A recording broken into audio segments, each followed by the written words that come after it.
What if I told you that most travelers in Japan and South Korea are wasting hundreds of dollars without even realizing it? It's true.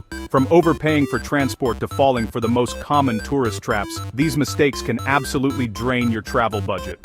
In this video, I'm going to expose the biggest mistakes you might be about to make, and share the local secrets to help you travel smarter and save a ton of money. Let's kick things off with a huge one in Japan. Okay, the first mistake pretty much everyone makes is automatically buying the Japan Rail Pass. For years this was a no-brainer, but after a massive price hike of almost 70%, it's often not the deal you think it is. A 7-day pass now costs 50,000 yen.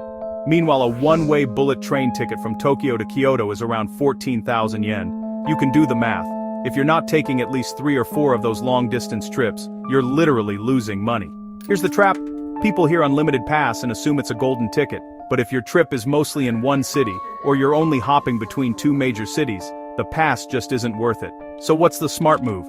Before you even think about buying, use an online JR Pass calculator. Seriously, list out every single major train trip you're planning and add up the individual ticket prices. You'll probably find that a regional pass, like the Kansai Wide Area Pass, or just buying tickets as you go is way cheaper. And here's a pro tip. For travel between cities, check out overnight buses. They save you money on transport and a night of accommodation. The next mistake happens the moment you touch down in South Korea. Not getting a T-Money card immediately. So many tourists end up buying single-journey tickets for the subway or fumbling for cash on buses, and it's a huge, unnecessary hassle. The problem isn't just the inconvenience, you're actually paying more than you need to. The solution is the T-Money card. This little rechargeable card gets you a discount on every single bus and subway ride you take.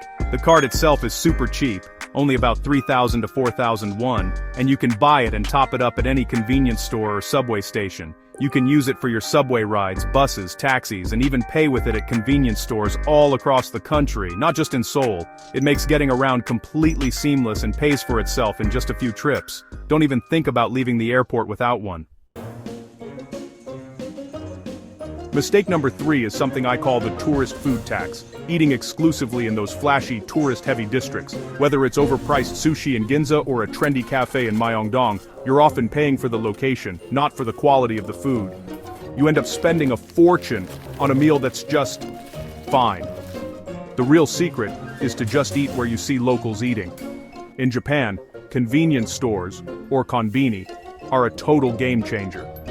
They have shockingly high-quality food like onigiri, bento boxes and sandwiches for just a few bucks. Also, keep an eye out for the standing noodle bars near train stations, or explore the basement food floors of department stores, called Depochika. You can find gourmet-level meals there for a fraction of what you'd pay in a restaurant. In Korea, you have to dive into the street food scene. Markets like Gwangjang Market in Seoul are packed with stalls serving huge, delicious meals for incredibly low prices.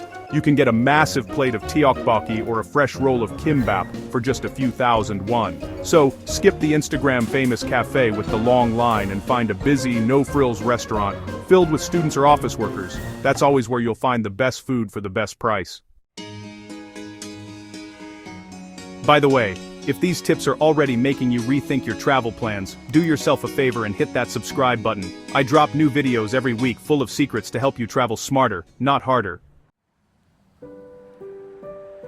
This next mistake isn't just about money, it's about respect, and it can save you from some really awkward moments. In Japan, being loud on public transport is a major no-go. Trains are treated as quiet zones for people to relax or commute in peace. If you're taking a phone call or having a loud chat, you're going to get some serious side-eye. The local way is to just keep your voice down or stick to texting. Another classic mistake is tipping. In both Japan and Korea, tipping isn't part of the culture, and can actually be seen as a bit rude. Excellent service is the standard, and it's already included in your bill. You might find some tourist-focused spots that try to guilt you into leaving a tip, but that's a red flag. Just politely decline, and know you're doing the right thing by following the local custom. So, let's wrap it up. Always do the math on your train journeys before you even consider a JR Pass. Grab that T-Money card. The second you land in Korea, hunt down the local spots instead of the tourist traps for food and be mindful of cultural norms like noise levels and tipping. Avoiding these simple mistakes won't just save you hundreds of dollars, it will help you have a much more authentic and respectful experience. You'll travel more like a local and less like a tourist. Now I want to hear from you.